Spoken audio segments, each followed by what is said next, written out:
Le juge Grayson pensait avoir affaire à un adolescent inexpérimenté jusqu'à ce que l'accusé ne commence à décortiquer les arguments de l'accusation avec la compétence d'un avocat expérimenté. L'atmosphère dans la salle d'audience du comté de Los Angeles était pesante et oppressante. Les spectateurs étaient entassés sur les bancs, chuchotant à voix basse en observant les débats. La table de l'accusé paraissait surdimensionnée pour le jeune homme assis à côté, les mains dans les poches, la tête haute, sans montrer aucun signe de peur. Jaylen Dawson, 19 ans, était accusée de vol de véhicule et de résistance à l'arrestation. Malgré la gravité des accusations, l'expression du juge Walter Grayson laissait clairement entendre que le jugement n'avait que peu de rapport avec des questions juridiques. Grayson était allongé sur son siège, ses doigts tapotant rythmiquement sur la surface en bois poli de son banc. Il regardait Jaylen à travers ses lunettes, sa bouche formant un sourire à mi-chemin entre un sourire et un froncement de sourcils. Croyez-vous posséder une quelconque expertise juridique? Son ton était sec et divertissant. Ce n'est pas un forum de discussion, mon enfant. Des rires légers résonnèrent dans la salle. L'huissier, le sténographe judiciaire et même le procureur participaient à la moquerie. Jaylen resta calme. Il n'était pas amusé. Il avait passé des années à se préparer à cette situation. Pas à ce scénario précis. Il n'avait jamais eu l'intention de se retrouver ici en tant qu'accusé. Cependant, il comprenait intimement l'environnement d'une salle d'audience. Tandis que d'autres adolescents mémorisaient des statistiques sportives, il étudiait la jurisprudence. Tandis que ses camarades s'adonnaient aux jeux vidéo, il simulait mentalement des procédures, débattant avec lui-même d'affaires fictives. Sa mère, Denise Dawson, avait été assistante juridique pendant plus de 20 ans, et Jaylen avait mûri en écoutant les témoignages qu'elle racontait au travail, sur les procureurs qui prenaient des raccourcis, les juges faisant preuve de favoritisme et les avocats de la défense qui ne faisaient guère d'efforts. Il intériorisait tout. À 14 ans, il analysait un procès avec plus d'efficacité que la plupart des étudiants en droit. Pourtant, rien de tout cela n'impressionnait Grayson. Pour le juge, Jaylen n'était qu'un jeune homme à problème comme les autres. Accélérons la procédure, soupira le juge en ouvrant le dossier. J'ai un rendez-vous pour un match de golf à 14 heures. Le public rit de nouveau. Mais cette fois, quelque chose changea. La bouche de Jaylen se courba en un léger sourire, à peine visible, car Grayson venait de commettre son erreur initiale. La salle d'audience resta inconsciente. Le procureur, Mitchell Carrington, se leva avec l'attitude de quelqu'un qui avait déjà remporté la victoire. Ses vêtements étaient impeccables, sa cravate parfaitement arrangée, et sa voix exprimait l'assurance éprouvée de quelqu'un qui avait déjà fait la même présentation à maintes reprises. Votre honneur, l'État démontrera de manière concluante que l'accusé, Jaylen Dawson, a été découvert en possession d'une voiture volée. Une Audi A6 de 2022 a été portée disparue quelques heures seulement avant son arrestation. Les forces de l'ordre l'ont poursuivi dans le centre-ville, où il aurait tenté de s'échapper avant d'être capturé. Ses empreintes digitales ont été découvertes sur le mécanisme de direction du véhicule. L'accusation maintient que les preuves sont explicites. La déclaration a eu un impact considérable. Le public s'est agité, murmurant entre eux. À première vue, cela semblait incriminant. Une voiture volée. Une poursuite. Une tentative d'évasion. Le juge Grayson a regardé Jaylen par-dessus ses lunettes, puis a reporté son attention sur Carrington. Continuez. Le procureur s'est approché du jury, ses chaussures cirées résonnant au sol. La défense pourrait tenter de vous persuader qu'il s'agissait simplement d'un malentendu, que M. Dawson était une victime malchanceuse des circonstances. Il a pivoté, établissant un contact visuel direct avec Jaylen pour la première fois. Cependant, soyons réalistes, quel type de victime fuient les forces de l'ordre? La tension dans la salle s'intensifia. Le juge Grayson se pencha, soutenant son menton d'une main. Jaylen maintint un contact visuel constant. Carrington poursuivit, examinant une série de documents. Votre honneur, je présente le témoignage de l'agent Daniel Ruiz, qui a observé directement l'accusé conduire le véhicule avant qu'il ne tente de s'enfuir. Le véhicule a été déclaré volé. L'arrestation a suivi la procédure en bonne et due forme. Grayson expira par le nez, acquiesçant d'un signe de tête. Cela me paraît simple, et pour la plupart des personnes présentes, cela semblait l'être. L'affaire paraissait claire. Un véhicule volé, une course-poursuite, une arrestation. Cependant, Gélène avait passé trop d'années à examiner les procès pour ne pas en remarquer les faiblesses. Pourtant, il resta silencieux, observant, anticipant. Le juge Grayson frappa légèrement son marteau. Très bien, écoutons les arguments de la défense. Il s'adressa à l'avocate de Gélène, une avocate commise d'office nommée Lisa Thornton, qui n'avait prononcé que 3 mots depuis son entrée dans la salle d'audience. Elle se leva, mal à l'aise. Votre honneur, mon client, Gélène posa sa main sur son bras, un signe discret. Elle marqua une pause, puis reprit sa place, et pour la première fois, Gélène s'adressa au tribunal. Je me défendrai moi-même, votre honneur.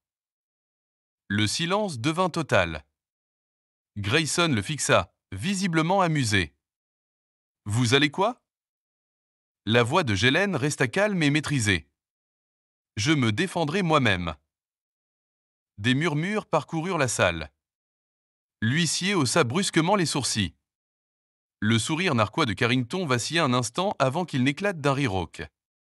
Cela devait être divertissant.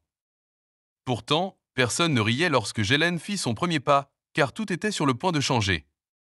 La gravité de la salle enveloppa Gélène tandis qu'il ajustait sa position, les mains dans les poches. Il laissa le silence se prolonger un peu, suffisamment pour créer un malaise. Puis, enfin, il parla.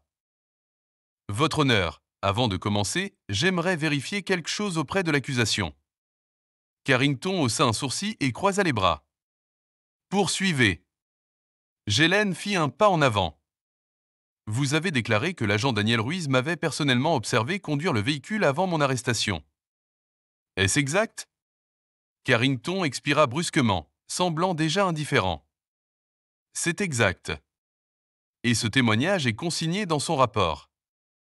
Naturellement. Gélène hocha la tête, puis s'adressa au juge Grayson. Votre honneur, je demande le rejet de ce témoignage. Grayson le regarda en plissant les yeux. Sur quelle base? Gélène retira ses mains de ses poches pour la première fois et fit un geste vers la table de l'accusation, car l'agent Ruiz ne m'avait jamais observé dans cette voiture. En fait, il ne travaillait même pas lorsque la poursuite commença. Une pointe de confusion apparut sur le visage de Carrington.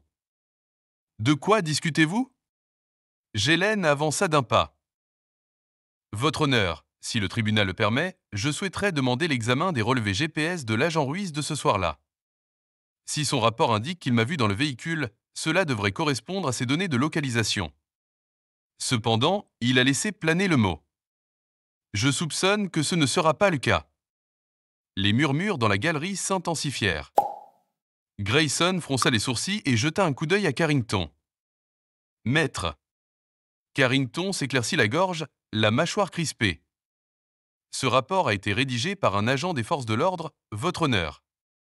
Allons-nous vraiment accepter la déclaration d'un accusé plutôt que celle d'un professionnel qualifié? Gélène haussa les épaules, presque nonchalamment.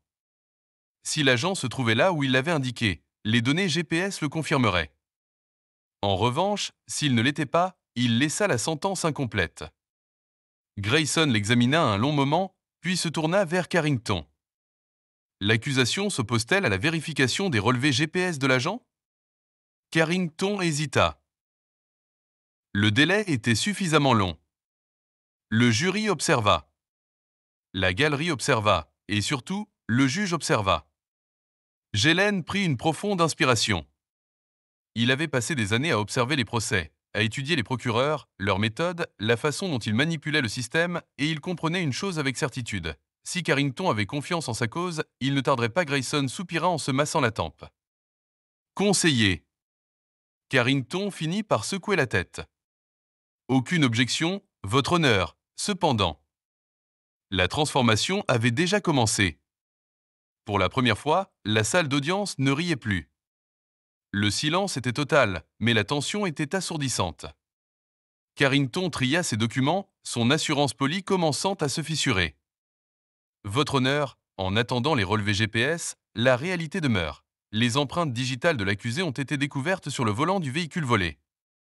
Gélène hocha légèrement la tête, l'air neutre. C'est exact. Il s'avança.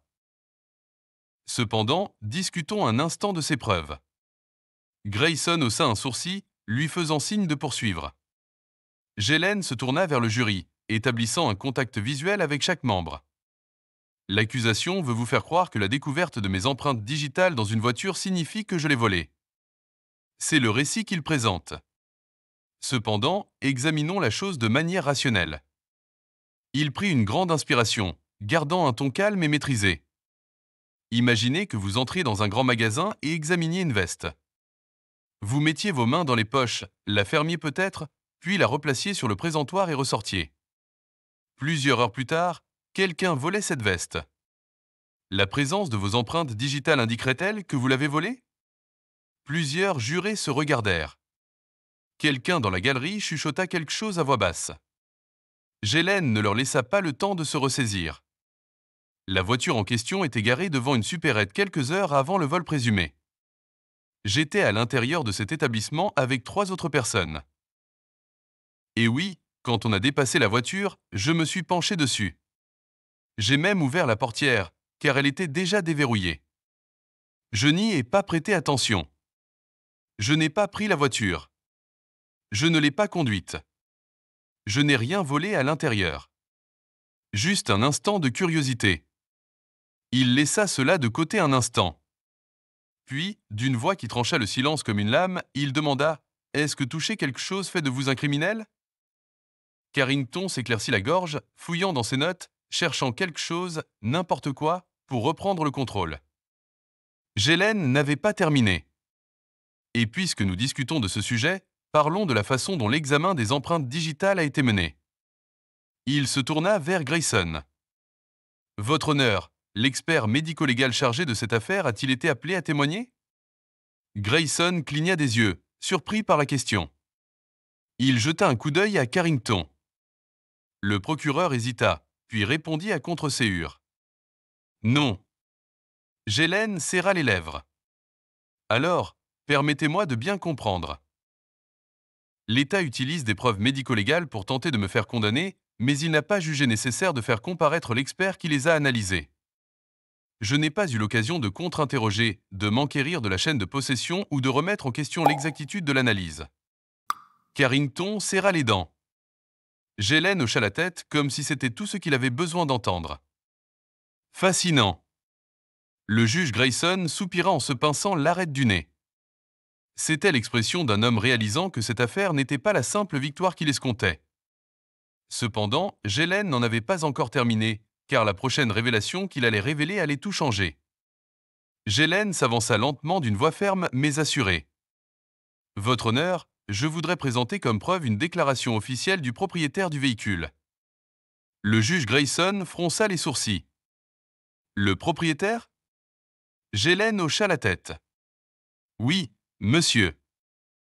Raymond Whittaker, le propriétaire déclaré de l'Audi volé, a fourni à la police une déclaration qui, pour une raison inconnue, n'a jamais été incluse dans les documents de l'accusation et je crois comprendre pourquoi. Il s'est tourné vers Carrington. Vous souvenez-vous de ce que M. Whittaker a dit au policier le soir où sa voiture a été déclarée volée? Carrington a serré les dents. Il savait exactement ce qui allait arriver. Gélène n'a pas attendu sa réponse. Au lieu de cela, il a récupéré une transcription imprimée dans son dossier et l'a lue à voix haute. J'ai laissé ma voiture tourner en entrant dans la station-service. Un jeune a dû sauter dedans et s'enfuir. Mais ce n'était pas l'homme que vous avez arrêté. J'ai vu le jeune et il était blanc. Un cri de surprise a parcouru la salle d'audience. Gélène a brandi le papier. Il s'agit du rapport de police original. Ce même rapport auquel l'accusation, comme par hasard, n'a jamais fait référence. Il s'est tourné vers le juge Grayson. L'agent qui avait procédé à l'arrestation a exclu cela de son témoignage. L'accusation l'a ignoré. Et pourtant, ils veulent que ce jury croie que moi, quelqu'un qui ne correspond même pas à la description du véritable voleur, j'étais coupable au-delà de tout doute raisonnable. Carrington s'avança, essayant désespérément de se ressaisir. Votre honneur, ceci n'a aucune importance. L'accusé a été pris en possession du véhicule, mais Gélène secoua la tête. Non, je ne l'étais pas. Sa voix n'augmenta pas, mais elle résonna dans la salle d'audience avec une précision saisissante. J'ai été arrêté à quelques pâtés de maison de l'endroit où le véhicule avait été abandonné, rentrant chez moi à pied après avoir acheté des encas avec mes amis. Je n'étais pas dans la voiture. Je n'étais pas près de la voiture. Je ne fuyais rien. Le seul lien qui me lie à cette affaire est un travail policier médiocre et des suppositions. Le juge Grayson expira lentement en se massant la tempe. L'affaire s'effondrait rapidement, et tout le monde le reconnut. Gélène se retourna vers le jury. Le véritable suspect s'était enfui cette nuit-là. Les policiers ont trouvé un jeune noir dans le même quartier et ont décidé que cela suffisait. Voilà l'enjeu de cette affaire. Le silence. Grayson s'éclaircit la gorge et ajusta ses lunettes. L'accusation a-t-elle quelque chose à ajouter? Carrington était figé, le visage rouge. Non, votre honneur. Le juge Grayson expira. Il fixa Gélène un long moment, puis jeta un coup d'œil au jury. Finalement, il se pencha et prononça les mots qui resteraient gravés dans la mémoire de tous. Affaire classée. Un moment de silence stupéfait, puis un véritable chaos. La moitié de la salle d'audience explosa, certains incrédules, d'autres silencieusement soulagés. La galerie s'agita, les journalistes écrivant dans leurs carnets. Gélène ne bougea pas immédiatement. Il laissa l'instant s'installer. Que chacun prenne conscience de la réalité. Le juge Grayson, toujours son marteau à la main, regarda Gélène avec une expression indescriptible. Il y avait dans ses yeux quelque chose d'inédit. De la reconnaissance, peut-être même du remords. Gélène soutint son regard, puis se tourna pour sortir. Cependant, juste au moment où il atteignit la porte, le juge reprit la parole. Monsieur Dawson. Gélène s'arrêta, mais ne se retourna pas. Grayson hésita, puis finit par dire « Tu devrais envisager des études de droit ». Gélène sourit. Il n'avait pas besoin d'y penser. Il s'engageait déjà dans cette voie. Devant le palais de justice, l'air était rempli de voix.